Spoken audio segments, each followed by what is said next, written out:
saw Gnomeo and Juliet. Juliet, you met a boy! He's a blue. Your love is doomed. Your love is dead. Your love is doomed. Your love is dead. He's a blue. She's a red. And I'm pink! No, I don't get it. Tengo un bonito par de coconuts. Wow. I'm so angry right now. I How am bad too. I can't like believe you it. literally. This took like a team of people, and nobody questioned how bad is this fucking movie. Should we continue working on this movie? Who wrote the screenplay for this movie? Who wrote the script for this movie? Because right away you should have asked yourself, okay, well, if this gnome can do this, how come this gnome can't do this? Or like, you know. And who was their audience supposed to be? Because then, like, you know, halfway through the movie, they find a statue of Shakespeare. Yeah. And then they're contemplating the storyline with Shakespeare, like.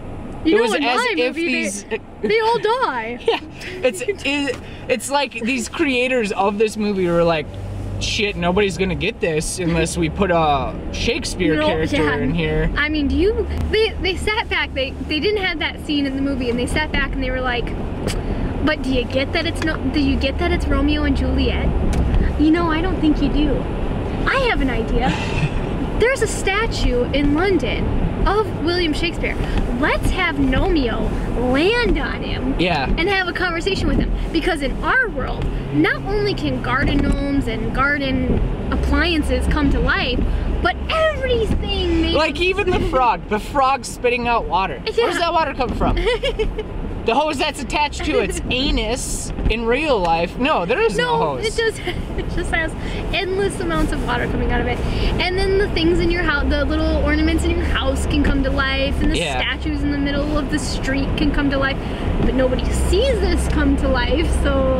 But wait, they might see us. So quick, let's all turn back into gnomes. I know. Yeah, and then they pose like, okay. But wait, when you pose, you're all of a sudden porcelain again, so you might break. Yeah. Like, oh my God. And at any point, the owner was like, that's not the gnome that I paid money for. Like, it just happened to move somewhere clearly across your yard. They didn't even do like some other movies like that have where, you know, like things come to life that aren't supposed to come to life, but then they always go back to where they were, you know? Yeah. And they fall back to like dead life or whatever. And they didn't even do that. They didn't even like explain that, like, okay, by the time 4:30 rolls around when they're coming back home from work, we all have to go back up. You know, the only real explanation of that was Juliet going back to her little tower. Yeah.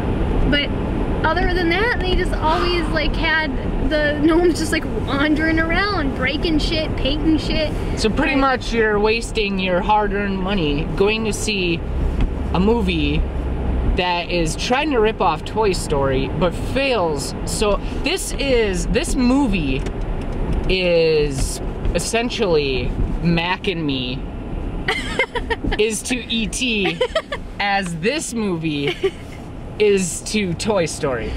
That is probably the best. But it's a good analogy. Yes, that explains it. I would still watch Mac and Me over this pile of shit any day. I would. God, I'm angry. Do not, okay, let's just say, do not go see this movie. Don't even rent this movie.